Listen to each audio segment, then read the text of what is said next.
Fate fans out there, rejoice. Here's a video for you. Top 10 Fate fights. April 2021. So that is well after Heaven's Feel came out. Heaven's Feel Part 3, right? Heaven's Feel Part 3 came out in 2020, right? No.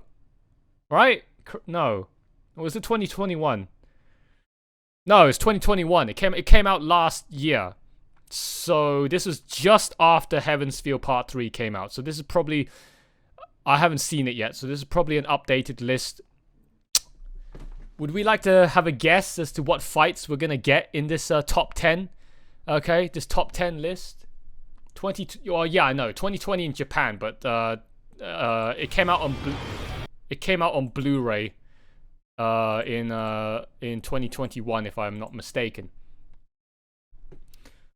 So spring 2021 in English. Yeah, I mean, I think I was referencing the BD. I wasn't talking about theaters, right? So the first one will be Saber Ultra versus Rider. Not hard to guess. Okay, so let's see how many of the ones that I will come up with will make it onto this list. Okay, so anyone has let's hazard a guess, all right, as to what we're gonna get. So we're gonna get Saber Ultra versus Rider from Heaven's Feel Part 3. We're gonna get Saber Ultra versus Berserker in Heaven's Feel Part 2. We're gonna get this is all Fate series, right? This is every single Fate show. So what will we get from Unlimited Blade Works? Unlimited Blade Works. Siegfried versus Kano, or probably we might get Siegfried versus Kano. The Camelot movies weren't out yet, so we're not gonna get any Camelot. We're not gonna get any Solomon. Lancer versus Archer. Gay Bulge versus Raw Ass. I think we might get that one. I don't know whether we'll get the original. I don't know whether we'll get fucking the original one. Don't know whether we're gonna get Episode 0's first fight. That's 4. All right, that's 4. How many more can we get? How about anything from Fate Khalid? Anything worth Fate Khalid? I don't know whether Ilya Archer versus Saber Ultra might make it. I'll put that on. I'll put that on. Let's add that. Okay, that's 5. What else? All right, let's do some Babylon. Okay, Babylon. It gotta be Babylonia, right? Babylonia. Maybe Ushiwakamaru, maybe versus Gorgon. The animation on that one was pretty killer. Might get that one. 4 more. We're probably gonna get another We're gonna get maybe 2 Babylonia ones. Maybe something to do with Gilgamesh. 3 more. Might get something from Heaven's Feel Part 1. I mean, it's not really... I mean, the only real fight in Heaven's Feel Part 1 that was of any notable hype was Lancer versus Hassan. 2 more.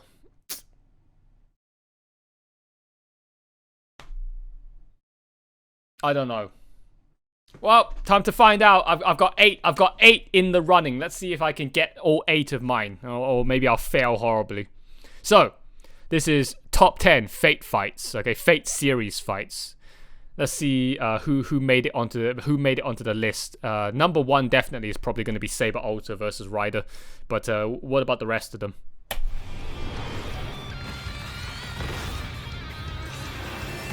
It's in no particular order, I think. Is it? Well, this is... Well... Whenever you speak about anime fights, there's going to be at least one fight from any Fate series thrown Oh around. shit, we haven't done anything from Fate Zero! Of the Spring Song movie, the visual quality of Fate fights got to a whole new level. So, since the main series is now over, it's time to take a look at 10 of the best fights in the Fate series. Okay, from now on, I'll let the noble phantasms do the talking. Number 10. Oh, really?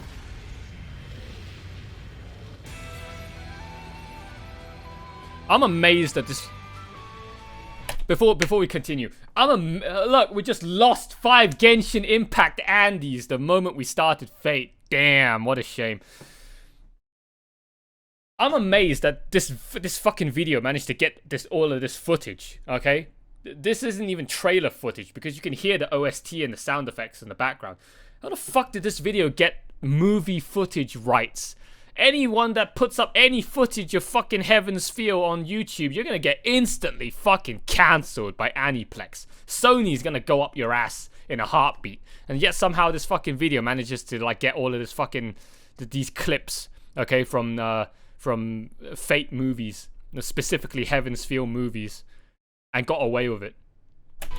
Who cares about the Battle of Servants when you have 2 sisters trying to kill each other? Well, I mean, this was pretty cool, okay? The fucking rainbow, taste the rainbow Skittles. With a callous attitude just so she can prove her point. Technically, Heaven's Feel isn't the official route of Rin, but she handled herself well for a side character and even managed to win Shiro's side character. Oh shit, I've got an ad in 3 seconds. When I first started Eve, I was a minor, and I was really tired of getting... No.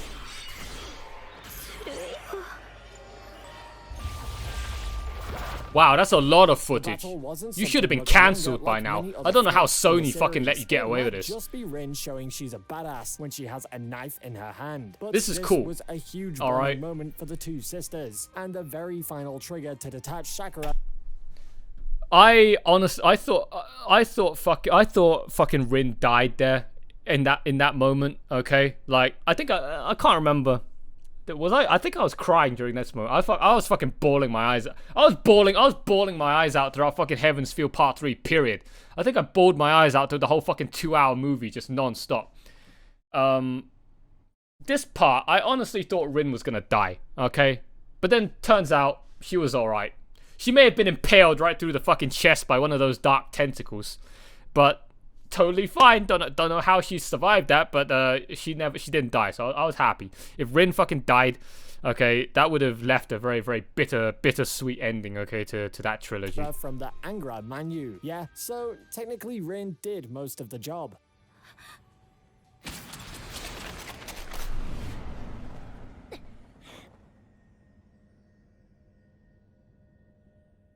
How much?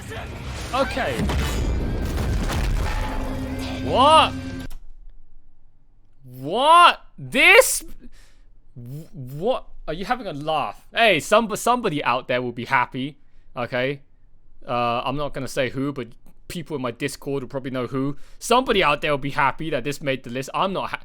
How did this make the list? This wasn't that. This was not that great of a fight. Who is the most cheerful and sexiest overpowered goddess of all time? That's Quetzalcoatl. Wrong. That's so wrong. Okay. That's shit opinion right there. Well, what did he say? Who is the most cheerful and sexiest overpowered goddess of all? Cheerful? Sure. Sexiest? No. Fuck off.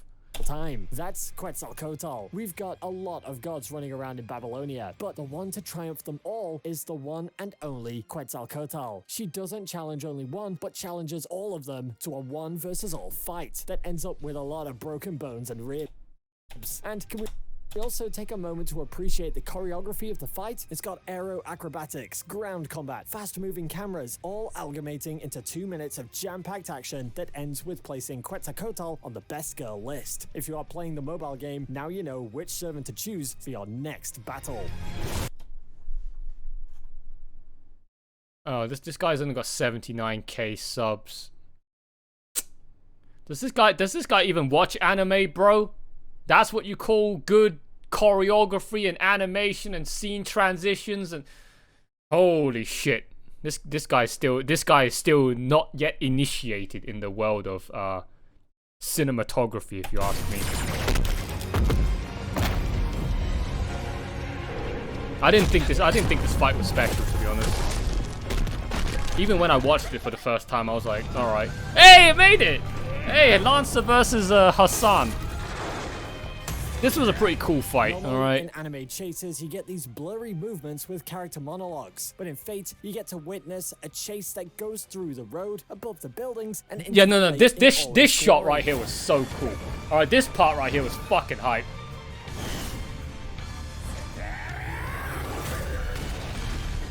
That was like one of the best parts. Like the part where Lancer was just like, what's that sport called?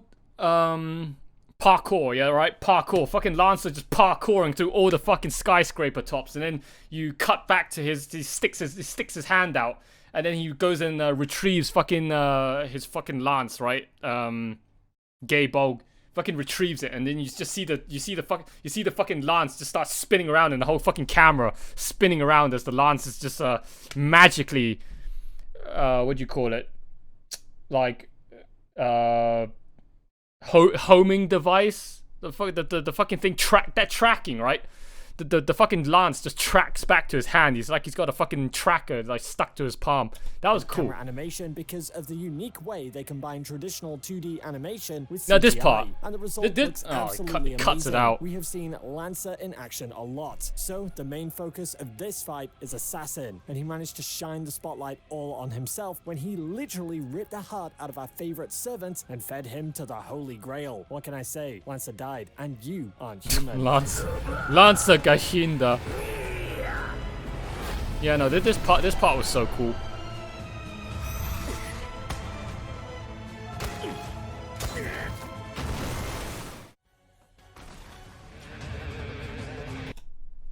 Oh yeah.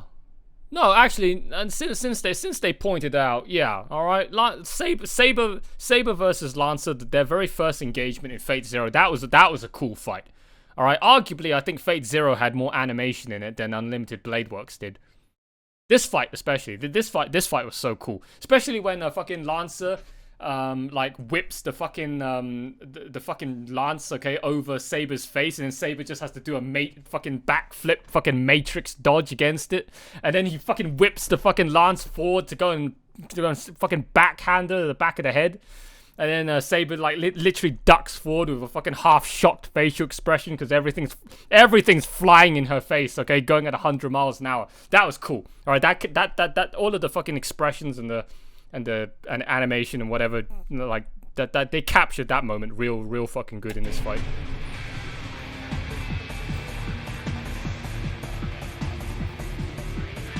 Number 8, Saber versus Lancer. Unlike many other fights in this list, this may not be a visual spectacle, but what matters is the strategy. Without even knowing the story, you can tell this is a fight between two legendary heroes. There's the concept of chivalry going around too often. Both opponents are intelligent enough to predict each other's moves. And there's the subtle tension going around, urging you to know what's going on next. I can't stand the commentary though. The commentary is just so fucking cringe. In terms of tension, there are clearly many fights that can triumph this one, but this deserves a spot in my list purely due to the way it steps away from a traditional fight scene and implements more strategy to it. And don't forget, this is just Ufotable flexing their muscles. We always know what we get when they unleash their full power. I think it's this part, right? Yeah, no, this part is so fucking cool.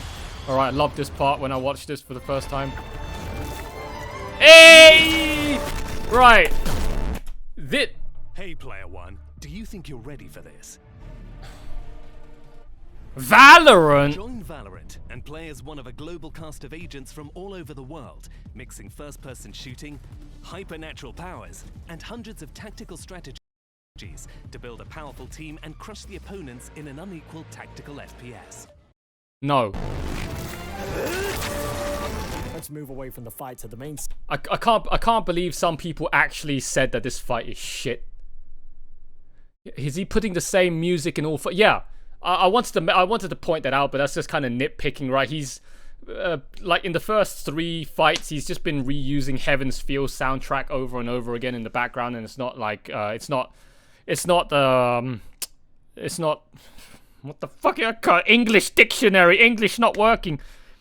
it's not the correct OST, right?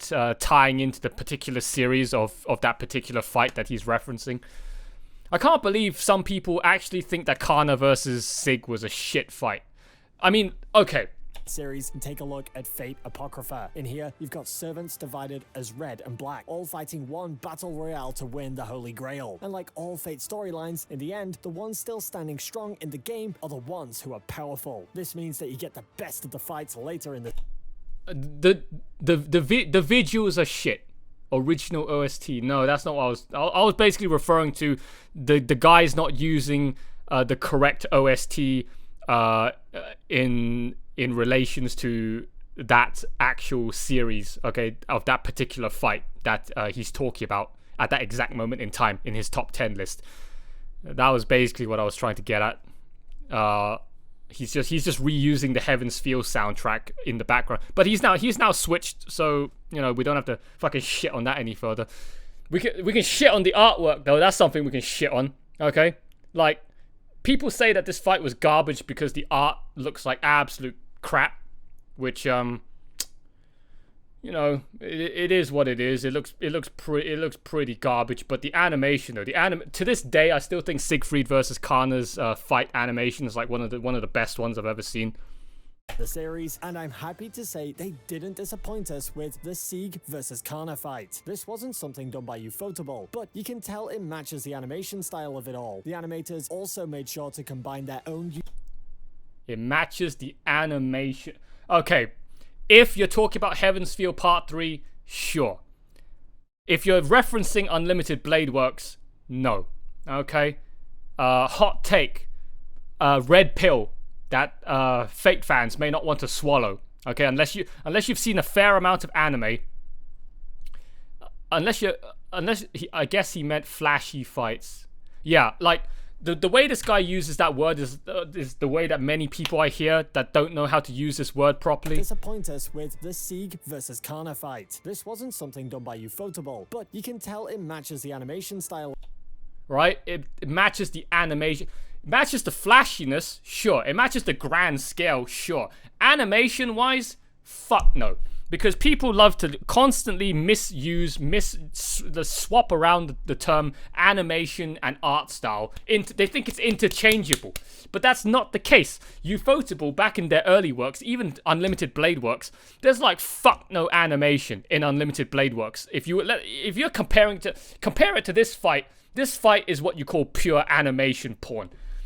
Unlimited Blade Works was pure visual porn. And yet I see some people on their reaction videos, they clickbait their videos saying like, holy shit, godlike animation. And what they really mean is jaw-dropping eye candy visuals. Unlimited Blade Works had like amazing CGI, amazing gorgeous looking artwork and effective camera transitions and all of these special gimmicky tactics Ufotable put in Unlimited Blade Works just to cover up the fact that if you were to look at the actual frames of movement of the characters, like the servants when they're fighting, okay, during all of the fights, there's like fuck no animation in it.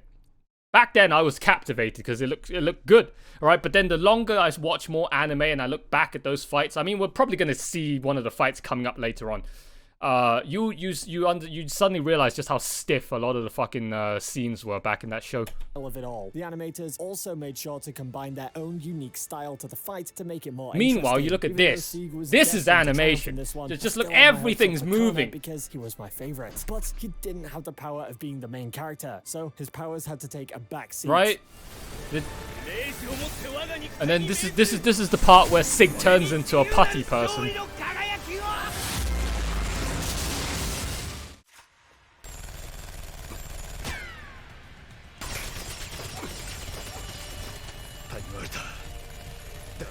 Oh yeah! Oh my god. It's been so long, so I couldn't even remember Kiritsugu versus Kirei on my top 10 list. In a story about holy grails and magic, we have a lesson on human nature. Gen Urobuchi weaved an epic moral drama by combining ancient heroes with modern humans, and the climax of the story was between the two main agents of the war. One is an assassin blinded by a false ideal. The other is a crazy priest who finds great satisfaction in the most bizarre things.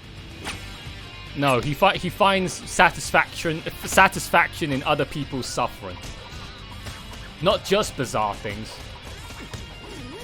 This fight resembles the Kakashi versus Obito fight, but with guns. There are no conversations, no subtle wordplay. Yeah, no no, this was a really good fight. The hell out of each other via a complex magic system. From the start of the fight to Kiritsugu's ending bullet, everything was perfectly choreographed, and to this day, this is still one of the greatest fight scenes in the Fate series. All of all time, okay? That could also be a fitting title for it.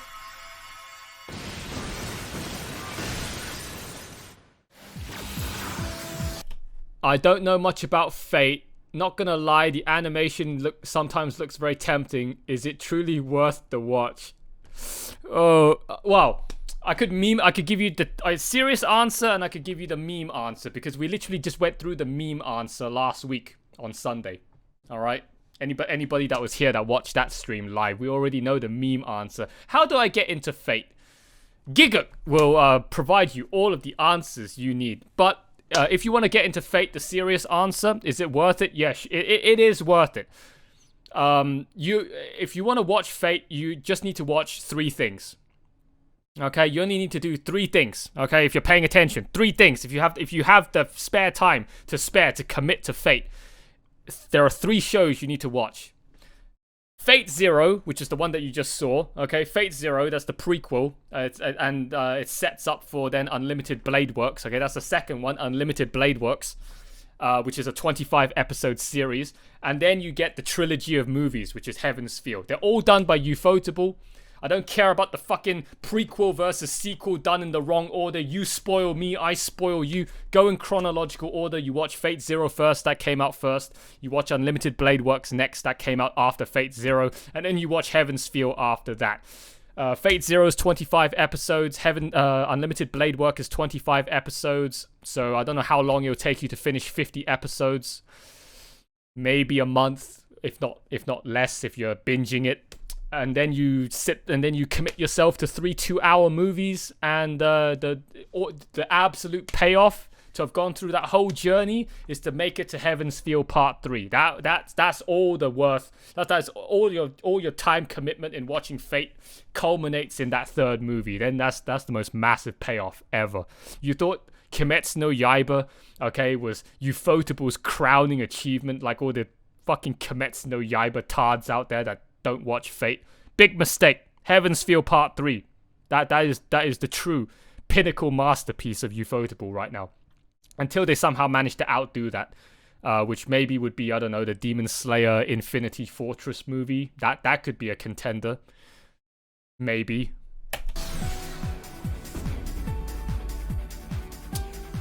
What? I mean, this is hype, but it lasted like 5 seconds. Berserker is one hulking giant who is good at screaming and smashing things. And how can one human? I mean, this was a hype fight. Well, it wasn't even a fight. Fucking Shiro just smurfed this guy. Of course, the Heaven's Feel route was what gave Shiro the most amount of character development. And with character development also came some overpowered abilities to take down giants single-handedly. I mean, kind of, I guess. Not really. Heaven's Feel made fucking Shiro look like an absolute fucking Giga Chad badass, but I wouldn't say character development. It did, or at least it didn't include a lot of it in the movie.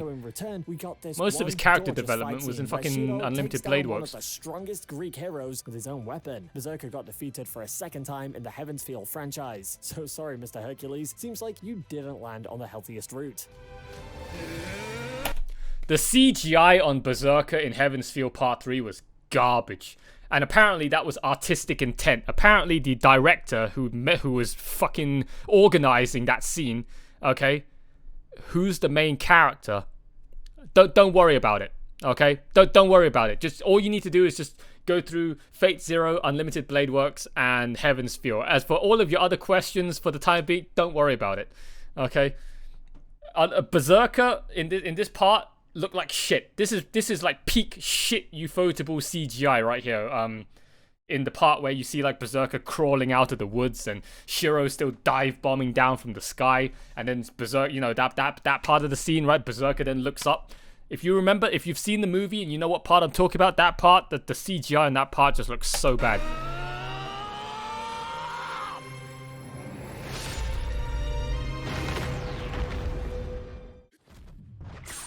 Hey, is it gay bulge versus raw ass? This fight was hype. All right, this fight was cool.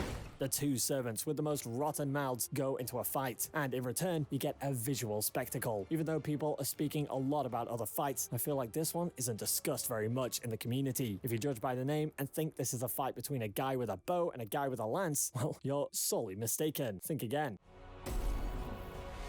This was arguably one of the better fights in Unlimited Blade Works, right?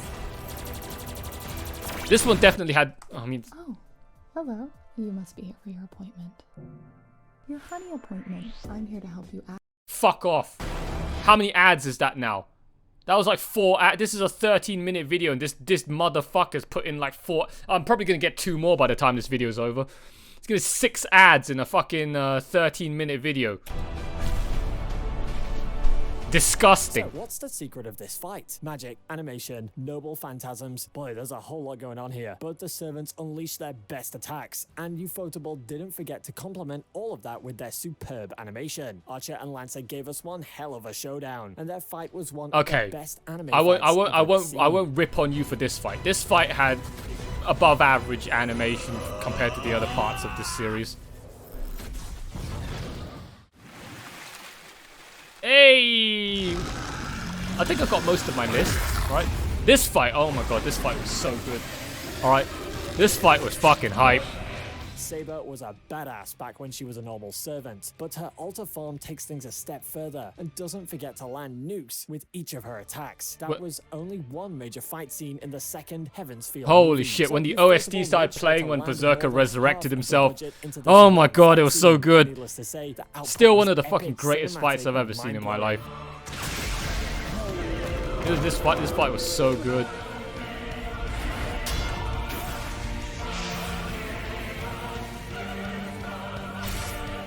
It was at this moment when I realized Ufotable finally stepped up their animation game and stopped, relying. Look, this is animation. This is good shit. All right, this is quality shit. This was when I knew Ufotable finally, put some more effort into not just relying on visual gimmicks and whatnot, but they actually like made the actual fight look so fluid. Oh, it's so good. Wait.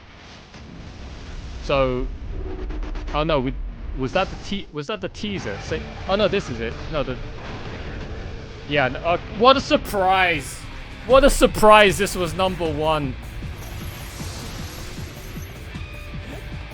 Fate fights can go back up to 15 years, but never in those 15 years have we witnessed something like this. Like most anime fight scenes, the stakes and visuals are what keeps the audience gripped. But this time, the stakes are amplified and the visuals have reached a whole new level. Yes, seriously, you can build an entire country from the budget allocated for these visuals alone. Yeah, no shit. Oh, this was so good. Still, arguably, I think my #1 fucking fight of all time for the time being. Ufotable gave their absolute best. I still can't believe this dude has fight is the best example of it. There are multiple noble phantasms flying here and there, and each character. I still can't believe this dude is able to show this much amount of movie footage and he didn't get banned.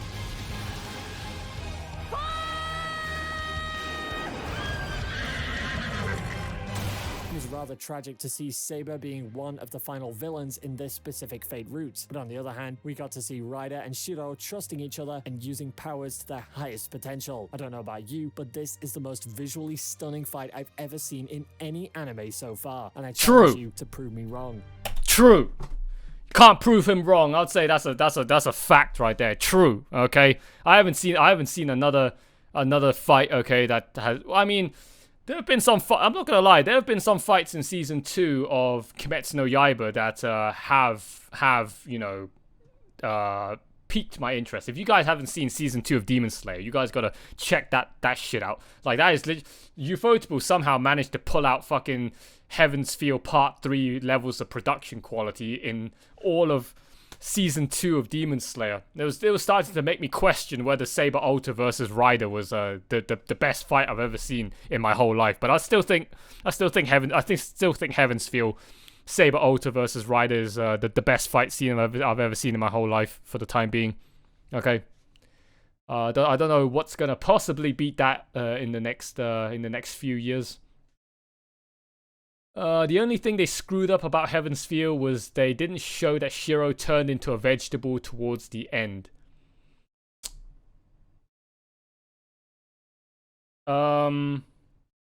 Towards the end?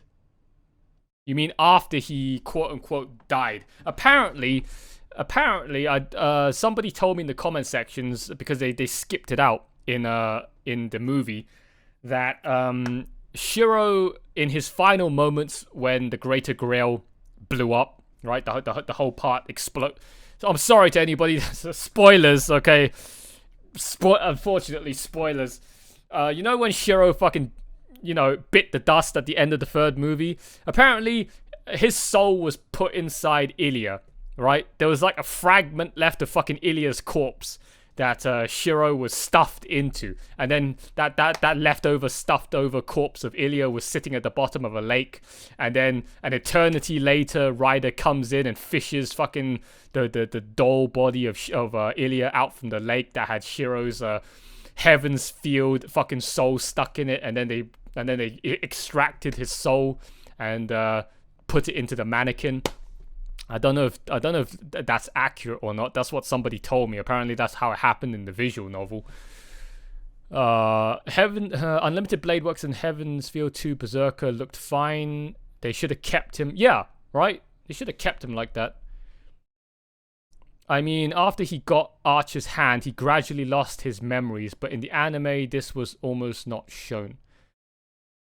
Oh.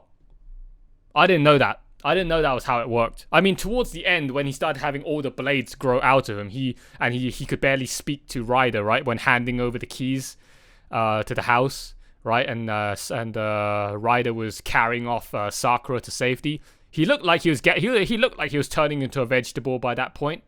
Sort of, if that counts.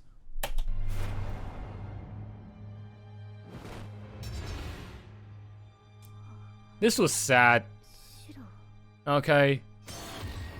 In this route, Saber never got saved. The Heaven's Feel trilogy brought tears to our eyes with its animation and visuals, and I'm here lamenting about how the original Fate series has ended now, forever. But I'm gonna keep my hopes up, and so should you. As usual, if you enjoyed the video, don't forget to subscribe and hit the bell notification button so you get an update every single time we release a new video. Stay safe, anime fans, and I'll see you in the next video.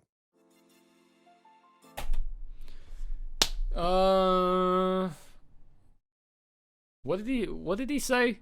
Yeah, no, Saber, right? Saber, right? That was so sad. I mean, Heaven's Feel, that arguably I think was the best route, but Saber didn't get saved. It's the moral of the story, what Kiritsugu told Shiro. You can't save everybody, Shiro. That's just not what it means to be a champion of justice. In this case, Saber didn't get saved. She didn't learn fuck all in this route like she did in Fate and Unlimited Blade Works, and she just died. She'll be back on that hill crying at how her whole life was a fucking failure, and she'll be back going and hunting for the Grail again. So that's sad. All right, Saber did not manage to make it out of this one in one piece. That's right, but I guess it was hard to adapt to such an ending. I mean, yeah, how are you gonna adapt a fucking like half blown up mannequin of Ilya sitting at the bottom of the ocean, and then Ryder having to fish that out, and then that's got that's got Shiro's fucking reincarnated soul stuck in it. I mean, you can't. That's a bit too much. Okay, you're asking too much to fucking to adapt that. Might as well go for whatever ending they did, but whatever ending they did was kind of not really well explained either, because at the end, so somehow they transitioned from you seeing the whole Greater Grail turn to dust, right? It turned into like a ball of flame and it just whisked away, and Shiro got turned to dust, and you see the fucking pendant, fly up into the air and crack and then fucking blow up into bits and whatnot. And then they cut straight to the next scene of Shiro being perfectly fine again, right? Shiro, cooking next to Sakura. And then they cut to the next scene of them holding Shiro's soul sitting in a birdcage. Like, if you're an anime only, you're probably wondering how the fuck did that happen? Answer to that, don't worry about it, alright? Just don't worry about it, alright?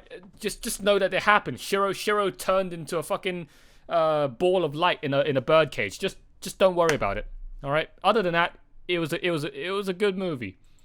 I had to read around. I had to read either comments or I had to read a chunk of the fucking Fate wiki in order to patch some of the holes in my head as to some of the stuff I didn't get from just purely watching the Heaven's Feel movies. But in the end, I think I got a pretty good gist of it. I mean, I got a pretty damn good gist of it just from watching the movies, which some of the people in the comment sections were like, you're not going to understand this, you're not going to understand that if you don't read the visual novel, if you don't watch Kara no Kyokai. Like, you're not going to understand all of Heaven's Feel properly. They skipped out half the adaptation from the visual novel. Only visual novel readers will understand, and there I was with a fucking 2-hour-long post-reaction podcast.